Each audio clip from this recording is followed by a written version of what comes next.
episode of the LANCESCURV show. We won't be broadcasting this show on LANCESCURV.com because the company that I go through, for some reason, they say I have it set to private and can't put it on my own website, although I pay them a good amount every year. So now I'm going to have to get to the bottom of this later on, because I guess somebody doesn't like me being able to speak freely on LANCESCURV.com. This is real, y'all. And just like if you listen to the show with Nurse Navaya, let me just kind of show my face here to show I'm a real person, right? Okay, let's take this off. I'm here. I'm ready to rock. And we're going to be doing a lot of these shorter live streams. If I'm home, I can put it up. I'm like, wait a second, why do I have to go through all this production when I can just pop it on if I'm home and just make it happen? So look for a lot of short, frequent ones. Now, this is not going to be long at all. I just spoke with Brother Dave a little while ago, and he's going to be coming on soon, probably on a separate show, because I want it separate because his stuff goes out there. I don't even want to mar his reputation with this foolishness that's going on behind me, which we already knew. But I'm going to have to get in shrewd mode right now to speak the way that I do, because they're looking to nail me. So if I can't broadcast my own channel, my own site, which the site is good, and they won't let me put it public, well, I'm still going to put it up there anyway. And so this is why I'll do recorded videos separate from YouTube and put them up. They're not going to stop that. But they saw the numbers last night, and they did not like the live participation. Like, again, I ran into this problem just now, and we'll challenge, because I'm a champion. I'm going to defeat them. And I'm going to deal with that, because I need to go live on my own video platform, on my own website, to say what the hell I want to say. Right?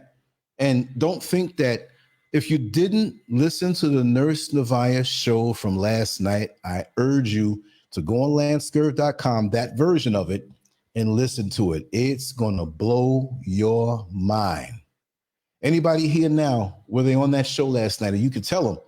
She said some things. Synovia, Oyala. Yeah, I'm welcome in. And I also spoke to Shira and Sharina and Oyala. Maybe we can get the conversation in tonight. I want to be up a little late. I want to talk, I want to relax, but look for more of these talking shows. Again, this may not last no more than 15 minutes. I just wanted to kind of keep our minds in a certain place, because they are hunkering down and playing dirty with us. These are their platforms, but they watch our communications. Now they want to interfere in it and stop certain things from happening. But this company that I deal with, they're going to hear from me. They're going to hear from me, because they did some things to me already before, but it didn't stop anything. So this can't stop unless they want to refund me my money back, and I take everything to the podcasting, right? And there's another platform that I can broadcast from that I can go to that is super underground. There's a group of brothers that are on this that they only deal with subscriptions, right? No public or on YouTube, no on Facebook, because really and truly, I'm going to start pulling away from that. As you can see, even here, I don't have any social media logos on the stuff. I've been out here 21 years. If you don't know me by now, you will never know me. Teddy Pendergrass with it, right? Well, what I wanted to do today is talk about Abercrombie and Fitch. Life is a Fitch, isn't it? How many of you from years ago felt okay going into Abercrombie and Fitch? I know me with my big head and bold look going up in there. I never got a welcoming look up in there, but I never went in there for me anyway, because I knew what was up. And you know, the funny thing is that there's a documentary coming out about Abercrombie and Fitch, the dark side of it. How many felt uncomfortable there? The people who worked there, they're just looking nervous. Hi, little white girls. Oh my God, they did say they'd have these species here, big black Negroes. Oh, how you doing? How do we deal with them? We don't have hip hop wear here. They had that look, and so many of us were so happy to go in for that little preppy white boy, white girl, all American. I'm an American, yes, and I'm included. Yes, racism, we understand it's there, but it's mostly a thing of the past. So I'm going to wear these clothes so I can prove to masses, children in high school, that I'm more like them. And maybe, please, maybe they'll accept me. I mean, I straighten my hair, I bleach my skin. I've got to wear Abercrombie and Fitch stuff, so maybe they'll accept me. But you're not trying hard enough. And my parents said to stay away from you because you act so niggardly. I can't have you come around. No, are you going to invite those guys from the south side of town over to your party? No, I'm not. You know why, right? Yes, because, Ken and Karen, they're coming over. We can't offend them. And Ken and Karen, they only want to show up to your party, right? So, Jay Edwards, welcome. Peaceful Pulley. Wow, life is a trip. But I always felt a funny vibe when I went in, and it was never for me. It was always for someone else. I never liked the clothes. I always felt I'm very sensitive to these things. And I know, like, if I wore it, I'd probably slip and fall and bust my head or break my arm because I'm not supposed to be wearing those clothes, right? But there's a documentary coming out. And what is the name of it? It's White Hot, The Rise and Fall of Abercrombie and Fitch. White Hot. It should already be out because this article is a couple days old, and I wanted to speak on that in a longer situation, but I realized I don't really have to. A lot of these stories we can cover and vibe on it and get in the comment section and chat rooms and stuff and just tell our feelings about it. I'm just going to read like the first 2 paragraphs of this article. Very long article. Is it really? Let me see. No, not really. No. Oh, that was the other article I was going to read, okay? But I'm still going to read the first 2 paragraphs of this article so you can understand about the documentary and the history behind it. And it does go deeper. But if you do Google, other than the link that I share with you later on, you can see a little more into it. And I have a point to make with it. I'm not going to ever get up here like some reporter and try to report something and compete with people who are slant news that we don't want to hear anyway. If I do speak on something mainstream, it's going to be something that I can share a point that I see in.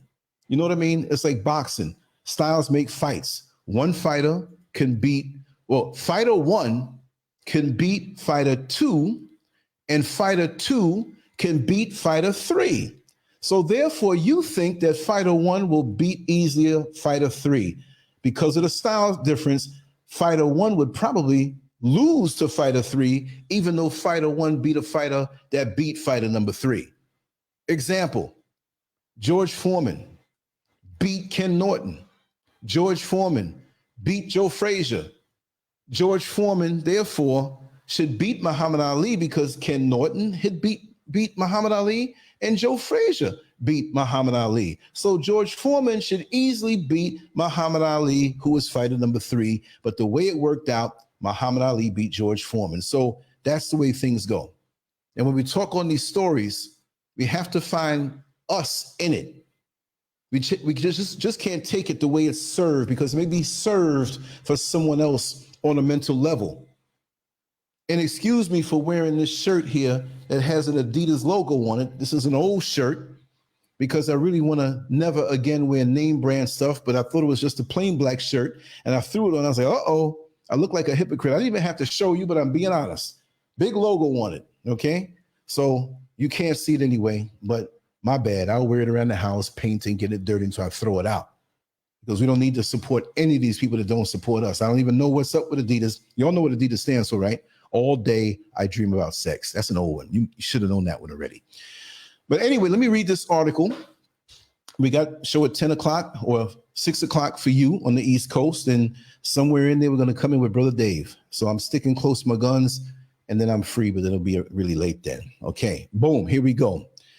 It's said that scent is the sense most powerfully linked to memory, which might be why Abercrombie and Fitch, decades removed from its position at the top of the mall fashion landscape, remains an unusually prominent part of the fashion conversation.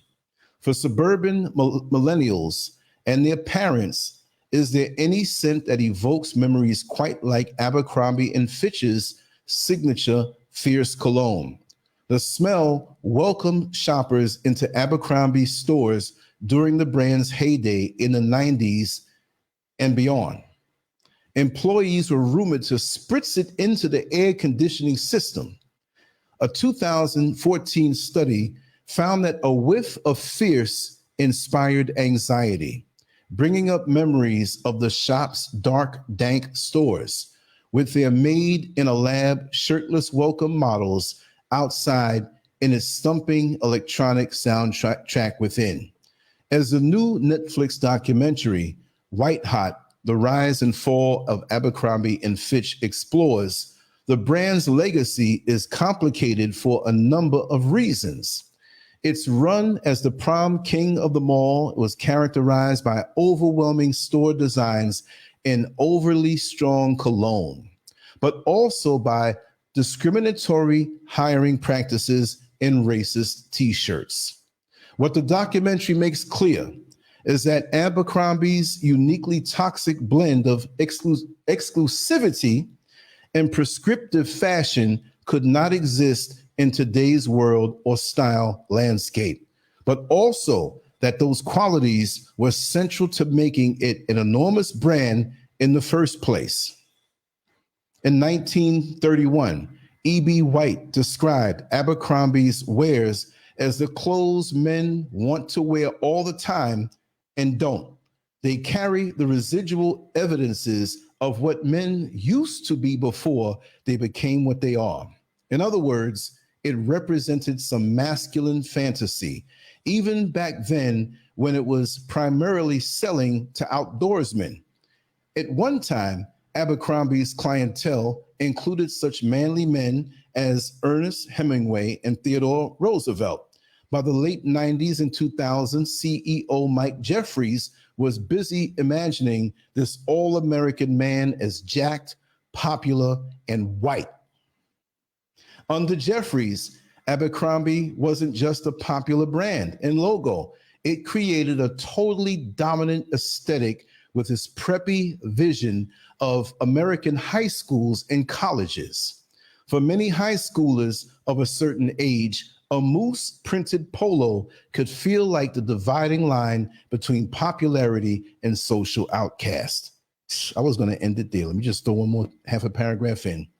White Hot charts that ascent as well as the brand's eventual crash landing, featuring interviews with former A&F models and employees, including those who were involved in a class action suit against the retailer. The documentary intends to shed light on how Abercrombie engineered its immense popularity and why it burnt out so quickly. Let's just keep on going with this. The film spends a great deal of time recounting Abercrombie's endless list of scandals, from the discriminatory hiring practices it maintained to the closest worth of racist graphic t-shirts it released. One of the more offensive examples features a fake advertisement for Wong Brothers Laundry Service with the tagline, "Two Wongs can make it white." Since this happened before the advent of social media, the shirt's release led to actual in-person protests. But Abercrombie employees in the documentary recount how it passed with barely a slap on the wrist. It quickly became just another punchline joked about by Tina Fey on Saturday Night Live's Weekend Update. It's almost as if customers expected the brand made for the cool kids to act like the rude, popular high schoolers that it dressed. I think there's more paragraphs to this. No, we're going to end it with that. But they get more deep into the names of what happened and, different stuff. And there's a lot of stuff floating around, more information than is just on this particular article. But what I meant to say with this is that so many of us, we love brand name items. And that's a dangerous place when you're not really aware what it means. I've heard mothers now say, well, I only have my children wear the best. They wear brand name stuff. And they tell their children, you got better clothes than them because your stuff is brand new and brand name. Branded, marked. Like the logo on my shirt that I didn't intend to wear because I'm not representing any other company other than something that's truly black. And every time I forget and wear something, I'm going to call it out on myself. I have an inner struggle going on. I'm going to start beating up on myself, right? Branded. Who were branded? Who are the people who were branded? When you were on the plantation, right? You had to get branded so that if you ran away, another plantation would know who you belong to, who owns you. And it also served the purpose of if that next slave that escaped and they caught him on another plantation, they can come and say, that one's mine, that's my property. So is this what you're saying? What are the psychological implications of us wanting to wear branded clothes? Did we really leave the plantation? Do we have an identity that is outside of that mentality that we have to have a white man's or a white company's logo branded on our clothes, and we pass this mentality down to our children? They can't knock this for hate speech, right? I'm being real cool, because if this was on the site, I'm gonna let them have it. So I'm right near the edge. They made the documentary. I'm just talking about it, right? But I'm speaking about something that we do, that it doesn't have to be Abercrombie and Fitch. It could be anything. It could be any brand. It could be clothing. It could be cologne. It could be shoes. Oh, I must have red bottom shoes. Oh, I must have this brand. It's got to be. That's a no-name brand. I don't want that. That's not. This doesn't give. Because you see, the more popular the brand, the more powerful in perception the brand is the more we feel more. Yeah. See, I got this brand. Translation. I come from a better plantation than you. You see, my master owns all of this land, and we produce. We now, master's sitting back watching you, got his rifle for if you get out of line, but there's enough coons to go tell on you anyway. And you talking about we, my plantation. Does that sound familiar? We have so many black people that just may have a little, they'll argue and say, well, I have stock in that company. Well, you took your money and invested in a company that's oppressing you, and you say we, and you get that pink slip and you crying walking out the door with the box of stuff from your locker room, your locker, when they fired you, or you live in fear that you have to keep all things black off of you. You better not talk with little bass in your voice, right? If the person who's a supervisor or the boss over you, because that's slave to a boss man. If you're 6'5", you better walk like you 5'5" and hunch that back. You better sit down every time that little is complex. You better sit down. You better not stand over him and look down at him. You can't do intimidating nigger things. Let's just say it. Now, maybe this will demonetize or whatever, which I ain't making a lot of money anyway on YouTube. If y'all think so or don't think so, I'll screenshot something. You send me something personally, and you'll come back as a believer. I do this from the heart. This is what I live. I got away already from the plantation. They can't brand me. They never could. And now I'm on this side of the Atlantic talking smack. So they're going to do everything they can to come against me. And I'm not building up a victim thing where, oh, we have to feel sorry for Lance. Let's just give him money. Because a lot of black YouTubers do that. Let me just say it. They play this victim role from some made up stuff. But I'm here, real deal, doing the damn thing, but they get the inflated numbers from playing that way. Later on, those who are controlled by the social media bigwigs, after you done talked all your black talk, when they want you to influence black folks to do something stupid, now you got to do it. I spoke about that with the video I did on black YouTubers. Not all, but some. They have to skedaddle and dance the way. It's like good cop, bad cop. You have the bad cop come around, and you have the other one acting good. Well, you know, he's a prick sometime. He's going through stuff with his wife. Now, see, the bad cop knows exactly what he's saying, but he's going to try to win you over. So do you really have weed? I'll let you go. You didn't tell him anything. Yeah. And then here come the bad cop. I overheard that. You got it. Bring the dogs. You know what I mean? Don't trust none of them. And don't trust any of these platforms, because after what I found out, like, again, you better go. And I'm not saying you better. I'm just so hyped up, right? This is going to be a short one. You got to go to Nurse Nevaeh's show. Not the one here on YouTube, but go to LANCESCURV.com or go into the community section of this channel, and I put the link. It's the highest link that's there, right? You got to listen to it, the full show, because a lot of the times I'm not going to be on here for no more than 20 minutes before I go on over to my own channel or to my own website. But we're so used to being branded, we're so used to being marked, that we don't even have any esteem in anything of our own, that it has to have their mark on us. And so many of us looking for acceptance. And I remember this too. I remember parents bringing their kids into those stores and making them pick something out to go into the school because they were sending them to white schools, predominantly white schools. And anything black on you had to be erased. If it was too black or too stylish, especially at that time in the hip hop community, you couldn't wear something that would be cool in the streets in our neighborhoods. No, you have to emasculate yourself. You have to declaw yourself. You have to make yourself not look like a threat. I forgot who it was.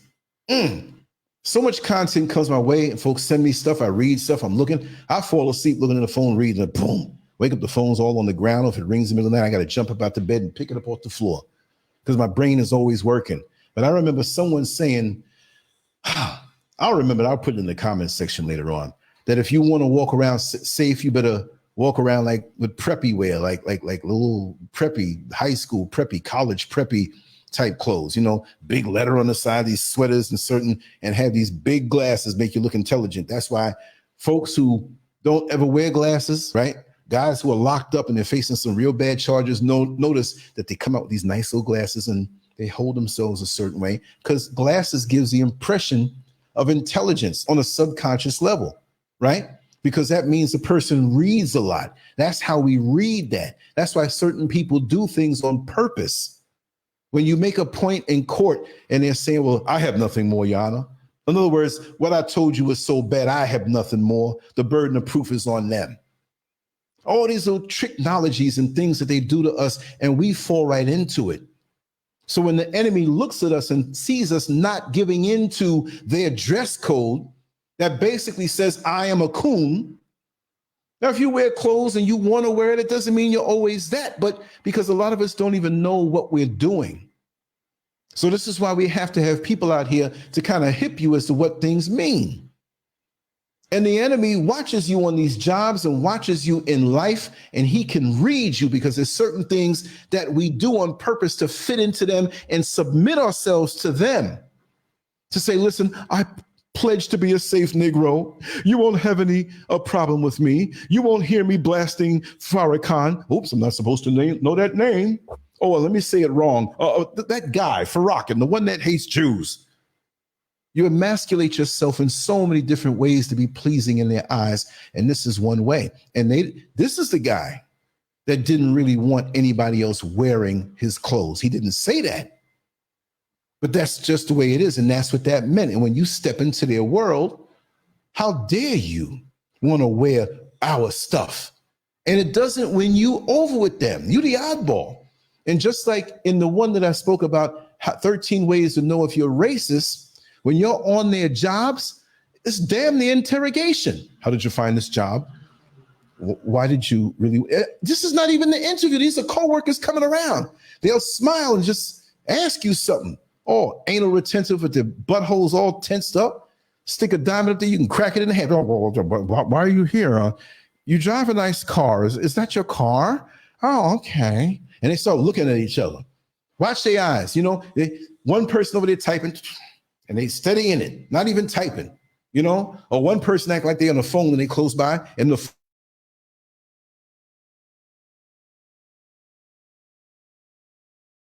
why am I muted? It just muted by itself. See, I'm not going to be on here long. I got to get to the bottom of that problem, but look for more things that happen on this channel. But the clothes we wear, the way we walk, the way we talk, the way we carry ourselves. You know what they don't like? The person who may look like me, any one of our different hues and colors, and you know, just on the spectrum of color, but we're black. They don't like when you look them in the eye. Good morning, sir. How are you? You give them the respect. Good morning, sir. How are you? You know, good morning. It's so tap dancing. Laughing when there's nothing funny. Good morning, Lance. Now, if I was a coon version, I'd say, good morning. Yeah, how you doing? They didn't pay you no mind. You watching them walk by. When you look, you got one time to diss me. You got one time, not even overtly, but that undercover stuff, because I'm gonna throw it back at you. I'm gonna throw it right back at you. I don't know, I keep going. Yeah, all right. Throw it right back at you. Oh, what's your attitude? I don't know. You spoke to me the same exact way. I gave it right back to you. What's up? And you look at it. I had a person tell a little story when I was working at Home Depot many decades ago, right? I helped this woman. It was a white woman. That was my job. That was mostly what walked in there at that time of the day. You know, white women have that way. They walking up in there 10, 30, 11 o'clock, and you know, store's not so full, and they want all the attention. Well, I had nothing else to do. I did all the work that was needed in the aisle. And I packed everything up. I received whatever I had to receive. Everything was neat, you know, whatever. All the numbers were right with the SKUs and you know, the UPC codes and everything. So she walks up to me and she wanted to know the history of this particular tile. And I've been schooled by other people, and I knew a little bit about it myself. Of course, I worked there. But my creative abilities, she wanted to know, in my opinion, what tile would fit better in this particular type of kitchen. And, you know, I got into the detail. I said, well, listen, is it a very sunny kitchen or is it a very dark kitchen? Well, if it's dark, you may want to go with this one. If it's sunny, you may want to go with that one. Then they had the 6x12, the 12x12, and the 6x6 tile. She says, I have no idea. I saw a kitchen and I wanted to lay it out and use all three of those tiles. She says, I have no idea. And the kitchen guy is not here. The kitchen designer, which that was some gay guy, white gay guy, he's not here. I said, well, I don't want to say I had some little bit of artistic skills here and there. I said, well, let's see what we can do. I mean, there was nobody else around, so she was making my time go by. I said, let me get this cardboard here. I said, you have a pen on you? She gave me a pen. So I started sketching out squares. And then in the squares, I decided which one was going to be, break it in half, 6x6, 6x12, 12x12, and just mixed them up, right? And made this design that I continued through the whole thing with a certain continuity. And she didn't know what I was doing at first. I said, look at this now. And she said, oh my God, you're so brilliant. That's it. I said, well, I mean, I could rock those like maybe 5 or 6 different ways. Are you sure? Oh, yes. I'm going to find my husband and I'm going to show him, and you need to be commended. I have to call home base or home, whatever they used to call it, you know, and I'm going to, you know, let them know how brilliant you're wasting your talent here. What you just did saved me so much money. I have to give you something. Anything, give me anything you want. Just don't give me an STD from standing over there. So she wandered off. She was so happy. I mean, she was ecstatic. She was like, man, did she just hit the lottery or something? So all of a sudden, we got flooded. We got a rush for some reason. And here comes this white man. And he's, I need your help. He didn't want to even say that.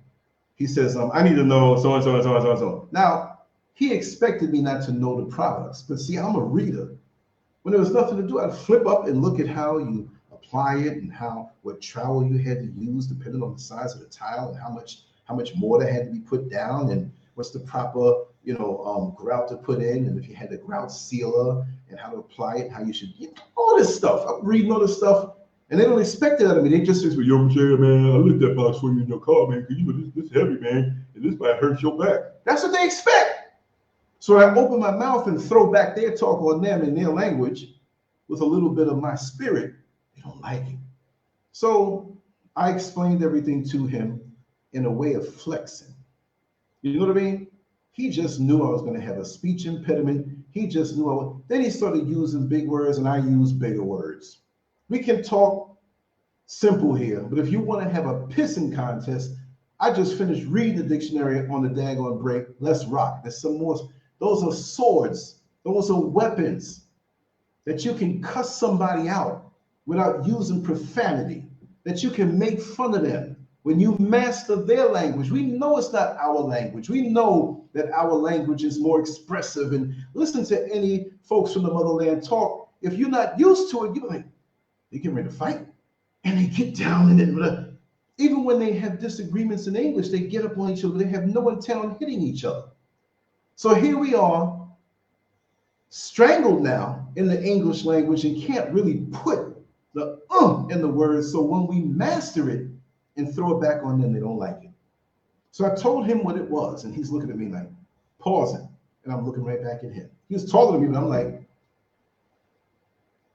what's he want to do? You know what I mean? That's what I threw off. And I was saying that in my mind, throwing this off. I put my feet right. I knew what I was, look, we in the store, I'm not violent, but you start looking that way at me, I'm ready to shoot something back at you depending on what you come at me with. And I ain't no tough guy. I don't want to be walking around with bruised stuff and whatnot. But if you bruise me or bruise you, I don't care where it is. So he says, oh, okay. Okay, smart one here. He turned his smart one here. And so the wife came back. Whatever his name was, Ken, let's call him Kenneth. He was the one, I was telling you, he was the one who helped me out so brilliantly. Oh, we have to, oh, well, there wasn't anything much that he did. And so it didn't matter to me because what am I expecting? I'm not looking for validation from any one of them. Even the white lady who was so happy, you're going to turn around, probably you see me in your neighborhood and call me nigga 10 days now, I don't even know who I am. Yes, he's bald and he's husky and he looks violent. You know what I mean? So he didn't like that. He didn't like the fact that I matched words with him. I whipped out on him and mine was bigger than his. They don't like that symbolically. You don't know what I'm talking about. So he didn't want to accept it. He says, well, I think he's a smart ass if you ask me. And she's looking at him. But you could tell he had control over her and she was subservient to him. So she quickly pulled back all complimentary words that she had for me, right? So then he went on with his spiel. You know, I don't like their attitude. I don't like, but, and then she just walked away because she was hurting, because she was mad because she was finally got something and she wanted to share something and he didn't want it. It was like, they've been doing that. You could tell, like, oh God, he always has to show his ass, you know? So she walked away and gave me an apologetic look like I can't talk with my husband. But one thing about that lets you know they are ride or die with who they with. So when they come nice to you and they send the wife to be all nice to you, don't think that she's gonna be nice to you when the man comes or the masculine energy comes around. They don't know you that. You know what I mean? Oh my God, there are 11 cops beating him down. Yes, there are 11 cops, whatever. And the cops show up. Were they beating him up? Well, I had something in my eye. I can't really, trust me. They're scared of being called a nigga lover more than they're up for truth. Because ain't none of them gonna lose their privilege they're born with for your black behind. I hope they don't ban this. Hey, I'm gonna put it back up on the other one and put it on LANCESCURV.com anyway. So I'm tired of these games. Like I said, go to LANCESCURV.com, subscribe on the left-hand side under the header, and on the right-hand side under the header, you can register and log in. That way we can keep in communication instead of saying, oh, I don't see his Facebook anymore. I don't see him on YouTube anymore. I don't see him on Twitter anymore. We all should be connected because I'm not ever going to stop doing this stuff. No way. So anyway, he went on to say, you know, you're a smart one for what they pay you guys for. And I said, well, it's a job, but they only get what they pay me for. No more, no less. Now, see, they have this thing where they don't like slave masters and those who have the slave master mentality. They don't like to see you saying something negative about the next slave master because they're that slave master at the time by proxy. Who do you think they're going to believe when something happens and the next one rolls up? They're giving their own the benefit of the doubt. So they don't like that. So when I said that I only give them what they pay me, if they pay me twice, I give them twice more. On every job I've been on, that's the way it has been. I'm not stressing myself on somebody's job. If I'm there and I'm qualified, I'll give you the best if you treat me fairly. If you don't, I'm not going to bitch and moan, or I'm not going to Fitch and moan like Abercrombie and Fitch. We'll use Fitch for this one, right? I'm not going to Fitch and moan. I'm just going to pull back on what I give, right? Like that wife or that woman who feels that the husband or the boyfriend is going out and dipping his wick into somebody else's wax and causing a fire of passion, like a candle, right? Okay, I can't prove it, but something's going on here. I'm pulling back on the loving that you getting at home because I kind of think you're getting it on the outside. So this is how they do. So what he did was provoke me even more. And he said, it's got to be frustrating to look like you, as smart as you are, and you're only working here at Home Depot. I said, well, you don't know what the reason why I'm working here, you know, what it is. Like, do you have telepathy? Do you know? Can you tell me? I said, evidently, you've been thinking hard about certain things, because at that time I had my hair growing. I didn't cut my hair. I said, you know, stress makes you lose hair. And that tells you I got a full head of hair. I'm not stressed. So what are you saying? What are you saying? Because I have a bald spot? Because I have a friggin' bald spot? Oh, no, you've crossed the line. I'm going to call your regional manager and you won't have a job.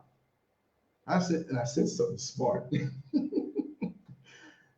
I said, your wife liked the work that I did as far as the design that's going to be on your kitchen. And the way she seemed like she wanted to appreciate me, I'll always have a job.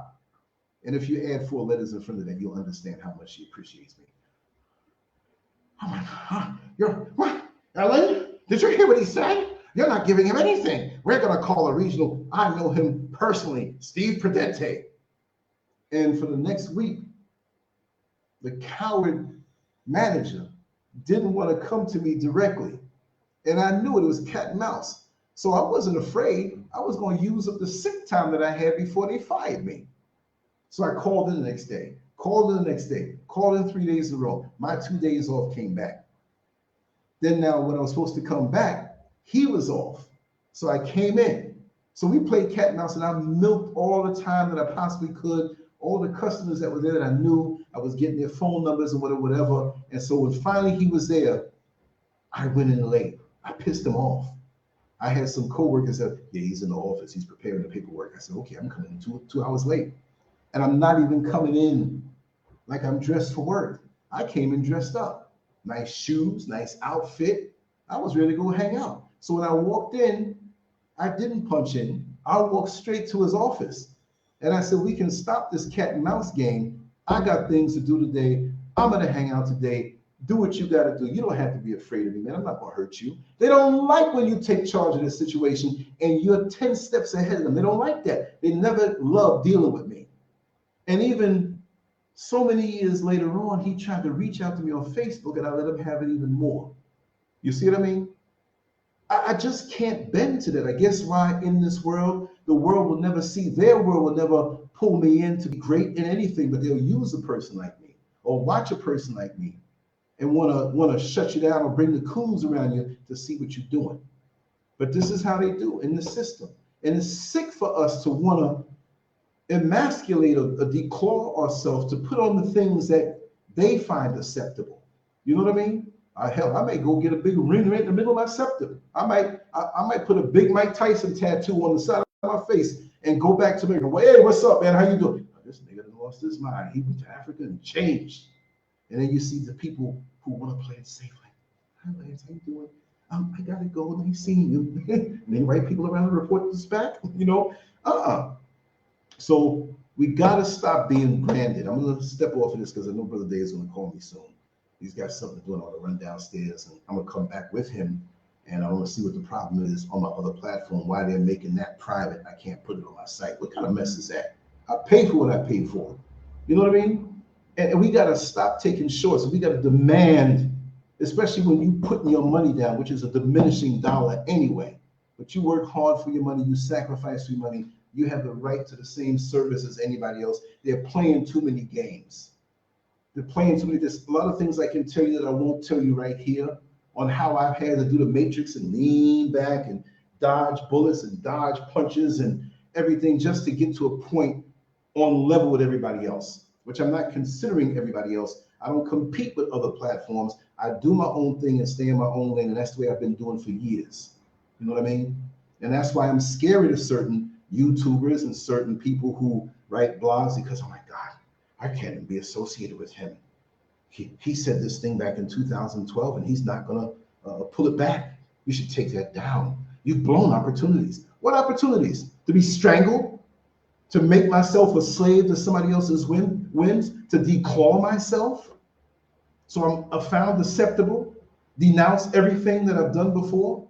Like they tried to make Muhammad Ali or Cassius Clay, as they called him then, denounce everything before the fight? He said, no, I'm not doing it. Just call the fight off then. I'm not doing it. I'm one of them Negroes. That's what I grew up seeing, strong black men who spoke their mind, who lived it, who would catch a bullet and get down on their knees and symbolically give a blowjob to the daggone slave master. Because when you're emasculated and you're a punk that way, you look at the ones who speak their mind fearlessly, and there's a resentment. Coons resent you. Coons know the truth. That's why they run the opposite of the truth. And they see you thriving and living and being your own man, and you ain't got to bend down to nobody. I'd rather go out in the mountains and live in the woods. I don't care about no electric. I get my solar. I don't care about your grocery store. I grow my own fruit. I don't care to deal with anybody. I want to say privacy is a good thing. Because, see, in this system, as the show yesterday with Nurse Navaya shows, and for those that keep saying it, if y'all don't know, you'll need to go and look at that show. It's right on LANCESCURV.com. You just look a few little bit under the chat room because, you know, shows will scroll down.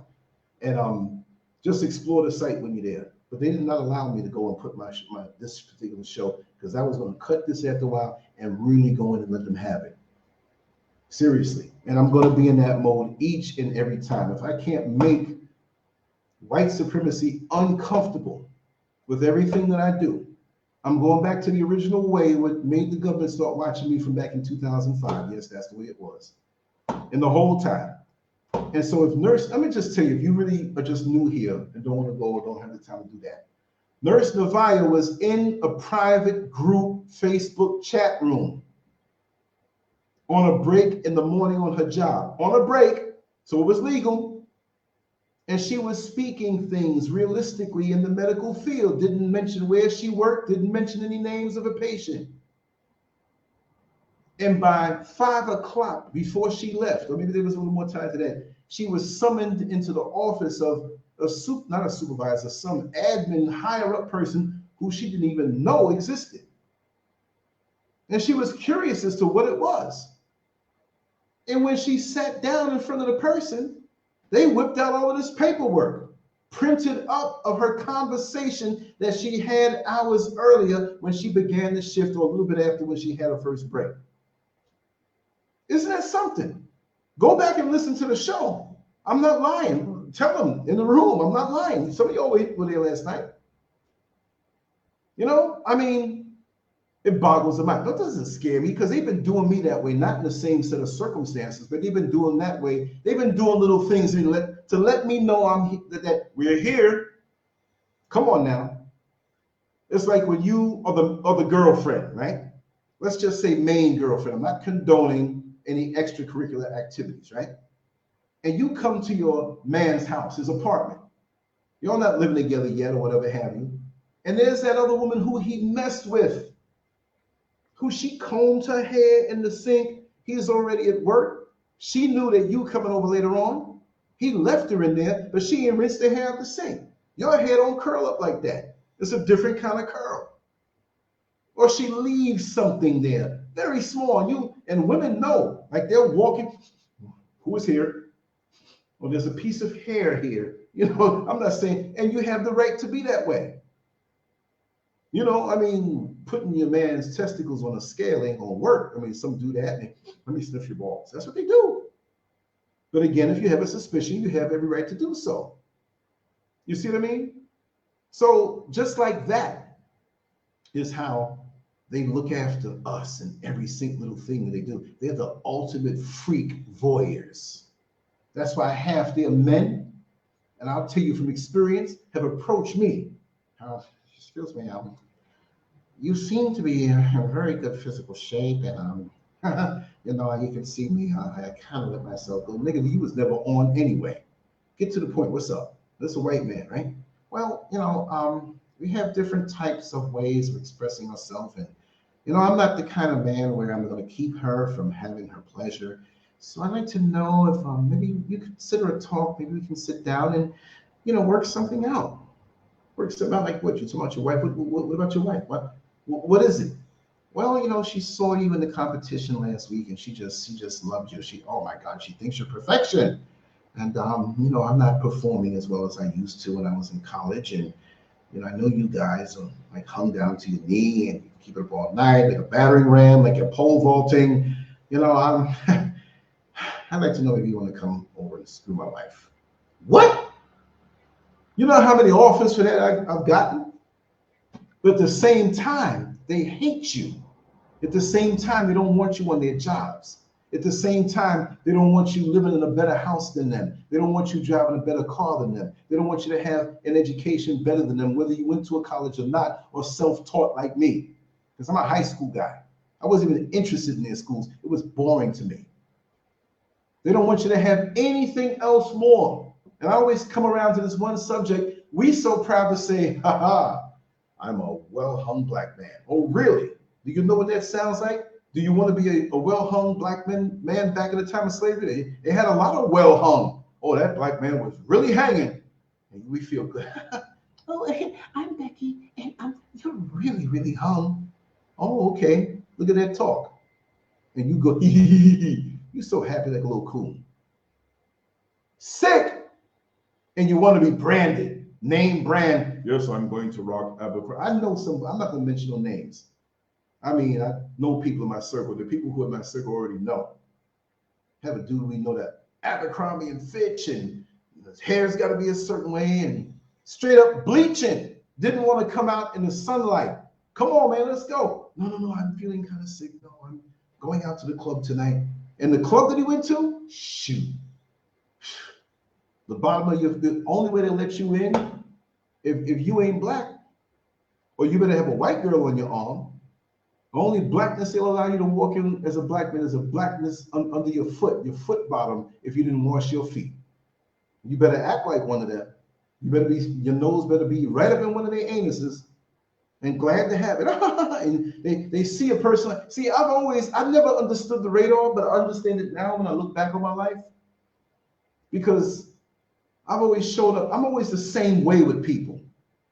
The same way with this one, the same way with that one. That's why I'm gonna just straight up say it. My homegoing service has to be one big party. And y'all are gonna be telling stories. Let's talk about the story. No, he didn't even come. Y'all gonna be there for like 2 days. I'm like, yo, hurry up and get this thing going, right? No, but seriously. You know, it's just amazing how we degrade ourselves and then get mad when they follow through and do it. That if we stab ourselves or call each other nigger or act a certain way or call our sisters Fitch'S, which today the word B-I-T-C-H is Fitch because of the title, that we think that we are winning points with them. To be branded is not just the brand on the arm or the shoulder or the backside to show that you're property, but the branding that we do, not just even from the clothes, but the way we act to show that we are branded.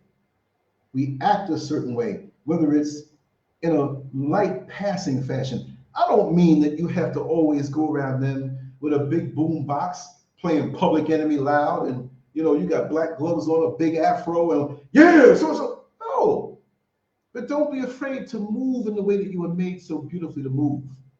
I've seen women, how can I say it? Some of my sisters who don't want to wear something, not you're supposed to wear something tight in the office, and a lot do. A lot want to play that little black plaything role where they become a receptionist and show their boobies and be this little visual stimulant thing that the white man can, oh yeah, look at her, I think I have a black fetish, I'm going to try to get her, if he didn't already do it, right? But I've seen women try not to be who they are. Like if they have a nice shape, they know these women are built like the Michelin Man, and so they try to cover themselves up because they don't want to shame that woman.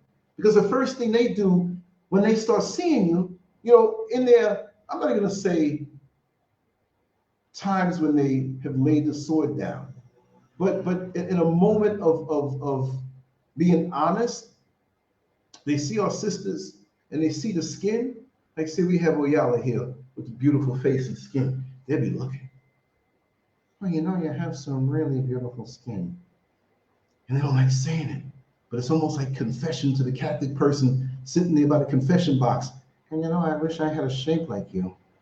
I just never, genetics, it doesn't work out. Now, they'll be hitting little shots and doing little things and trying to copy you, but they watch everything. Like Paul Mooney said, they don't even want you to have anything.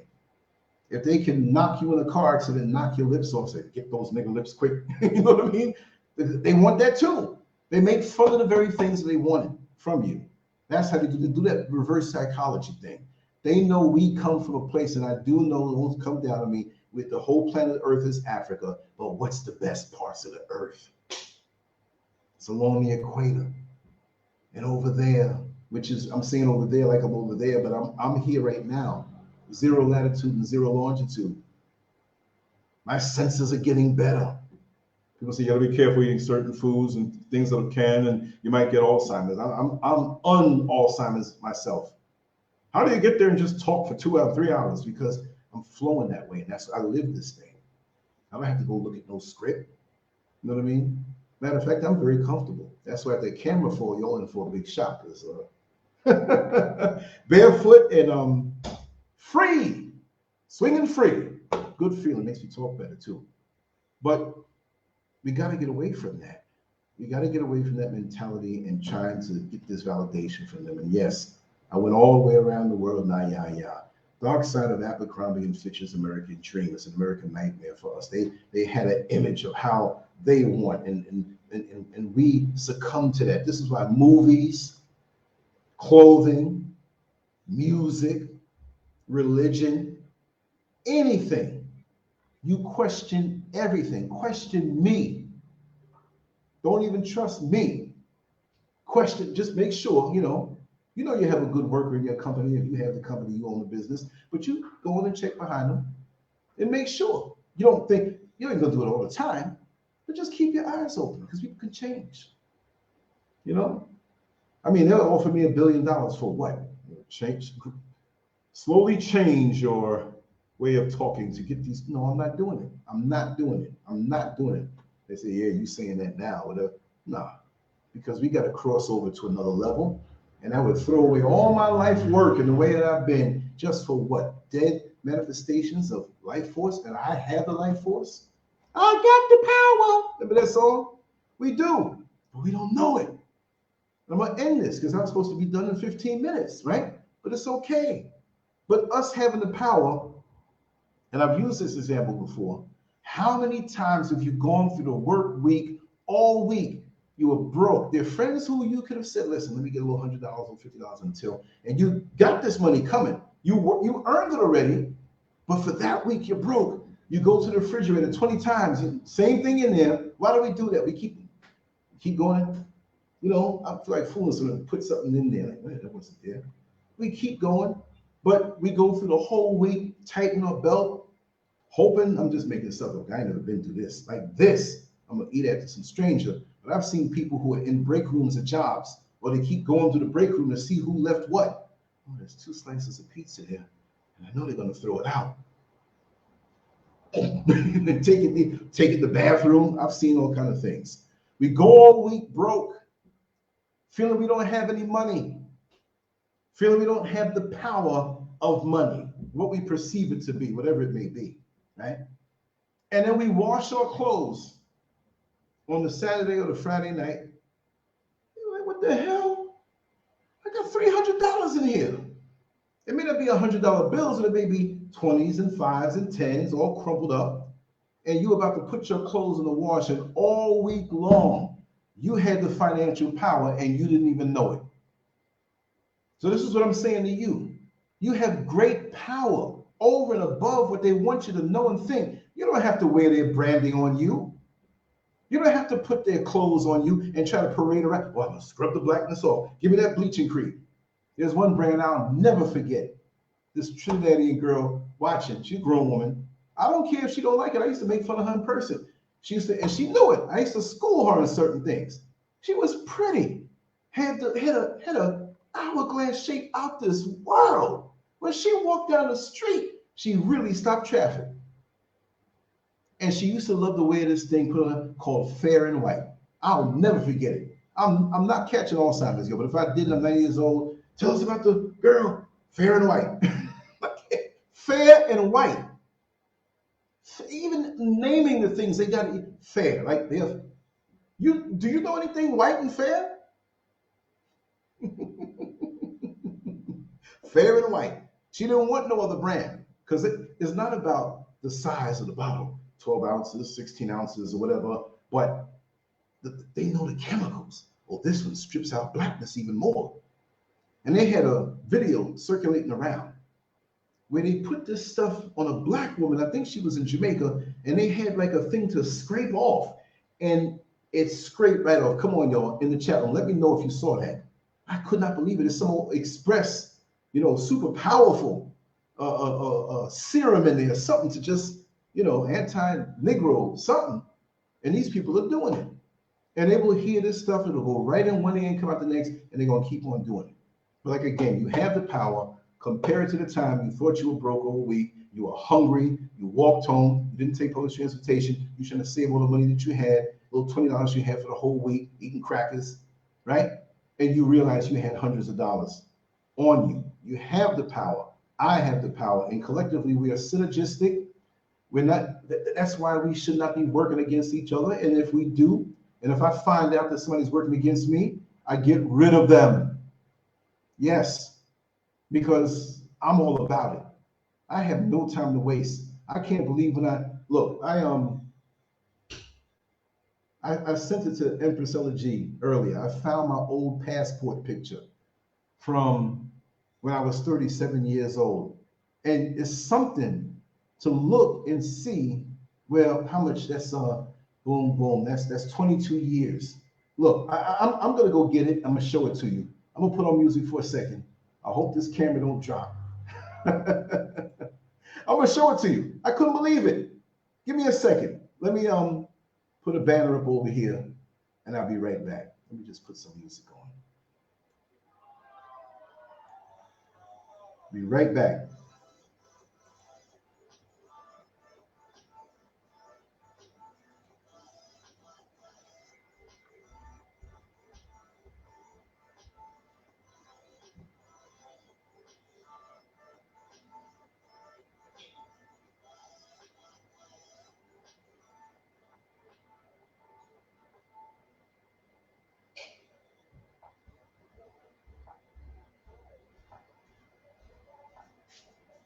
All right.